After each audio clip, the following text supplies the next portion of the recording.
이번 순서는 제주를 소재로 한 책을 통해서 제주의 역사와 문화 그리고 제주 사람들의 삶을 만나는 책 속의 제주 시간입니다. 모슬포에서 책방을 운영하는 신일주 책방지기와 함께 하는데요.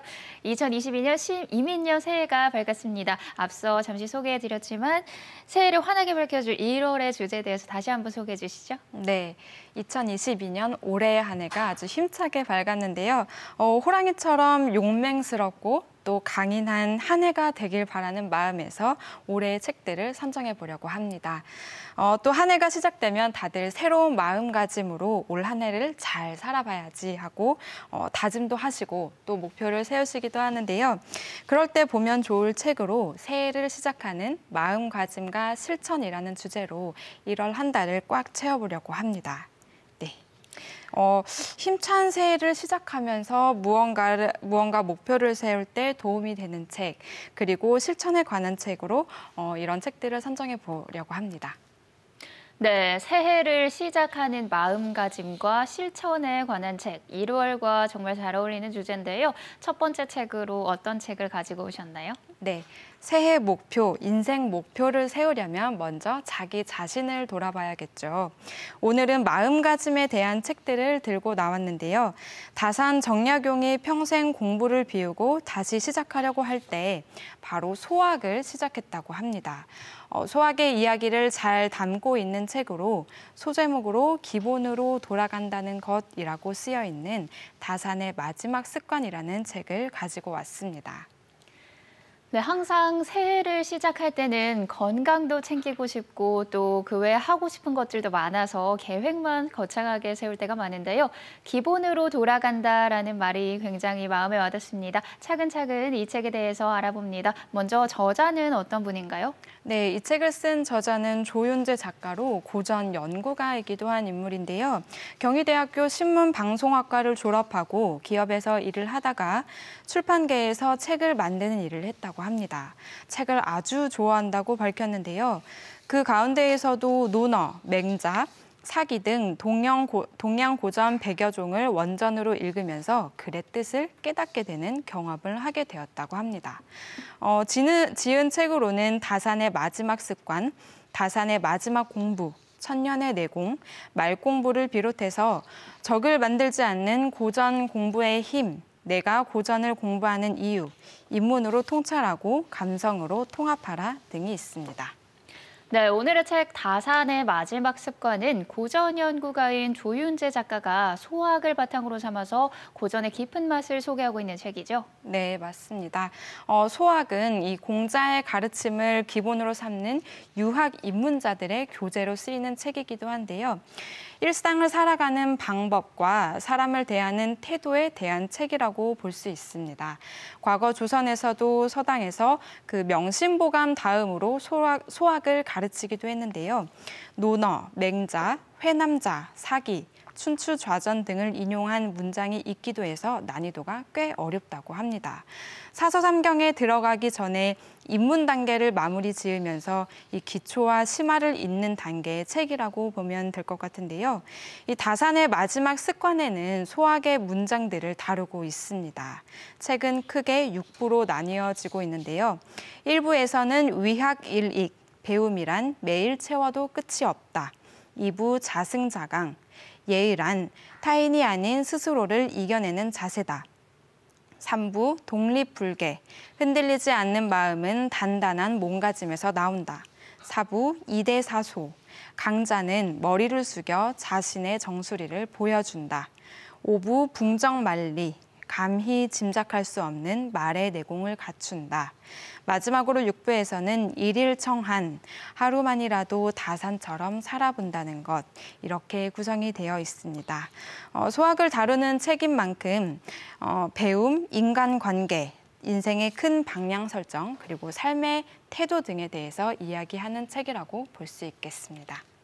네, 이 책은 다산 정약용이 학문의 마지막에서 60년 내공을 완전히 비우고 새롭게 시작한 공부인 소학의 주요 구절 57가지를 가려서 뽑아낸 책인데요.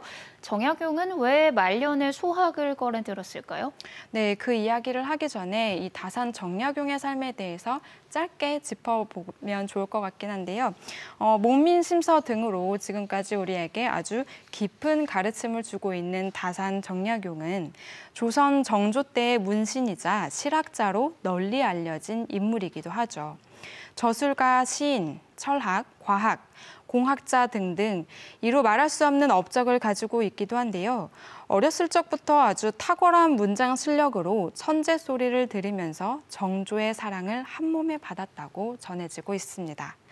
40이 채 되지 않는 나이에 지금의 장관급 직책인 형조참의 직책을 수행하는 등 아주 뛰어난 실력을 갖춘 인물이었는데요.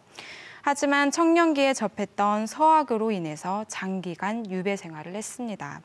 그는 이 유배 기간 동안에 자신의 학문을 더욱 연마해서 모두 500여 권에 이르는 아주 방대한 저술을 남겼고 또 이 저술을 통해서 조선 후기 실학사상을 집대성한 인물로 평가되고 있기도 합니다. 그런 그가 약 20년 동안 유배 생활을 마치고 고향으로 돌아왔는데 아무것도 남겨진 것이 없었죠. 책만을 열심히 파고들었던 그는 본인이 가지고 있던 모든 책을 버렸다고 전해지고 있는데요. 그렇게 이전의 인생을 정리하고 60이라는 나이에 정약용이 꺼내든 책이 바로 유학의 입문서인 소학이었습니다.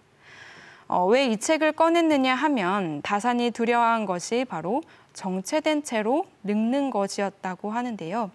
그렇기 때문에 이제까지의 위대한 성취들을 비우고 소학의 가르침에 따라 기본으로 돌아가고자 함이었는데요. 이 책은 다산 정약용이 생을 마치기 직전까지 매일 하루하루를 어른답게 살고자 하는 소학의 가르침을 잘 정리한 책이라고 볼 수 있겠습니다. 네, 고인물이니 라떼는 말이다라는 유행어가 있잖아요. 그런데 60의 나이에 모든 걸 버리고 새로운 배움을 시작한 다산 정약용이야말로 진정한 어른이 아니었을까라는 생각이 듭니다. 그런 그가 어떤 말을 남겼을지도 궁금한데요. 네, 다산 정약용이 이 소학에서 찾은 어른답게 사는 방법은 후대에 남은 우리에게도 아주 깊은 가르침을 전해주고 있는데요. 이를테면 일상의 사소한 것들은 모두 나의 스승이다. 인간은 지식이 아닌 태도로 증명된다. 세상을 바꾸고 싶다면 책상부터 정리하라. 굳이 가득 채우려고 애쓰지 마라. 과거의 얽매인 비난이 아니라 미래를 위한 비판을 하라와 같은 문장들이 빼곡히 나열되어 있는데요. 모두 하나같이 자신을 갈고 닦고 실천을 하라는 가르침입니다. 정약용이 자신의 묘지명을 쓰면서도 말한 내용도 책 속에 소개되어 있는데요. 잠시 읽어드릴게요. 내 나이 60, 돌아보니 한갑자를 다시 만난 시간을 견뎠다. 나의 삶은 모두 그르침에 대한 뉘우치움으로 보낸 세월이었다. 이제 지난 날을 거두어 정리하고 다시 시작하고자 한다. 이제부터 빈틈없이 나를 닦고 실천하고 내 본분을 돌아보면서 내게 주어진 삶을 다시 나아가고자 한다. 이 정약용은 실제로도 매일 새벽 마당을 쓸면서 기본을 찾으려고 했다고 전해지고 있는데요. 수많은 어제들이 쌓은 습관이 굳어져서 내일을 이루고 또 일상에 갇히지 않도록 매일 새롭게 하기 위해 공부를 하고 또 나를 새롭게 채우기 위해서 기본으로 다시 돌아간다는 것이 다산 정약용이 수많은 글을 통해 남긴 유산이지 않을까 싶습니다.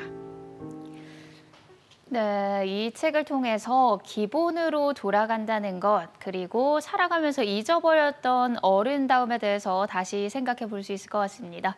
이 책과 제주가 연결되는 부분이 있다고요? 네, 제가 최근에 그 김만덕 기념관을 찾아가 보니까 이 다산 정약용 선생과 김만덕 거장이 동시대에 살았던 인물인 걸 발견을 했는데요. 그래서 이 기념관에는 다산 정약용에 져서 그 여유당전서에 상인이었던 김만덕 거상을 높이 세우는 글을 전시하고 있었는데요. 조선시대와 같이 신분제 사회에서 기녀였다가 상인이 된 일반 백성이 그것도 여성이 이 왕과 문신들의 총애를 받기는 쉽지 않았는데요. 실제로 정조가 채재공에게 김만덕 거상에 대한 전기를 집필하라고 명한 것, 그리고 정약용이 그에 져서 여유당전서에서 김만덕의 공을 높이 산 것, 또 박제가 역시 귀한 사람이라고 정유각 문집에서 다루고 있었습니다. 신분제 사회에서, 그것도 제주에서 김만덕 거상이 조정의 관심을 한몸에 받은 이유는 흉년이 들었던 때에 백성들을 구휼했기 때문이었는데요. 단순히 구휼한 것에서 그치지 않고 김만덕 거상의 그 삶의 태도 자체가 주변의 이웃들과 함께하는 이 습관이 신분제 사회를 누를 만큼 누구나가 본받을 만했기 때문이었습니다. 이 책에서는 기본적인 그 습관을 다루고 있는 책인데요. 위대한 사람들은 위대하게 타고난 것이 아니라 작고 평범한 일상에 충실하고자 노력했기에 위대한 것이라는 이 문장 속에서 우리 제주의 김만덕 거상을 떠올리기도 했습니다. 네, 오늘 위대한 사람들의 이야기를 통해서 우리의 삶을 돌아보고 또 새로운 마음가짐을 가져볼 수 있는데요. 마지막으로 책방지기가 새해 첫 시간에 이 책을 추천한 특별한 이유가 있을 것 같아요. 네, 매년 이맘때쯤 이제 첫 해가 되면 계속해서 새로운 이 목표를 세우는데요. 새로운 목표를 설정한다는 것은 어제와 또 다른 나, 그리고 작년과는 더 성장한 나를 만들기 위해서라고 생각을 합니다. 그리고 또 목표를 세운다는 것은 나를 갈고 닦고 성장하기 위한 방법이라고도 할 수 있겠죠. 이렇게 멀리 보면 우리의 삶은 멈춰서 있기도 하고 또 때로는 앞으로 나아가면서 계속해서 성장하고 있습니다. 그런데 우리는 매년 초에는 이 목표 설정을 아주 잘 하다가도 한 달이 지나가면 금세 약속했던 목표들을 잊어버리곤 하는데요. 하루하루가 똑같이 굴러간다고 느끼기 때문이지 않을까 싶습니다. 하지만 책 속에서는 이 나에 대한 정체성을 바로하고 또 매일매일 주어지는 삶에 최선을 다하라고 쓰여 있는데요. 보이지 않는 곳에서도 자신을 속이지 말고 또 작은 일에도 소홀하지 않다 보면 이 사소한 삶들이 모여서 일상을 위대하게 만들 수 있을 거라고 하고 있습니다. 그렇기 때문에 항상 기본으로 돌아가자, 또 초심을 잃지 않는 것을 습관으로 만들자는 게 아닌가 싶습니다. 네, 오늘 소개해드린 책 다산의 마지막 습관은 새해를 맞아서 삶의 새로운 방향과 계획을 세우시는 분들에게 의미 있는 지침서가 될 것 같습니다. 다음 주에는 어떤 책을 소개해 주실 건가요? 네, 다음 주에도 또 새해를 시작하는 그 습관에 대한 이야기를 전해볼까 하는데요. 새해를 시작하기 앞서서 이제 우리 삶에서 정리를 해야 될 것들이 몇 가지가 있습니다. 바로 낭비하지 않는 것들인 건데요. 돈, 또 시간, 에너지를 낭비하지 않는 것들에 대한 기술을 적은 책인데요. 세라 나이트의 정신 차리기의 기술이라는 책을 소개해 드리려고 합니다. 네, 다음 주도 기대하면서 오늘 말씀은 여기까지 듣겠습니다. 고맙습니다. 네, 감사합니다.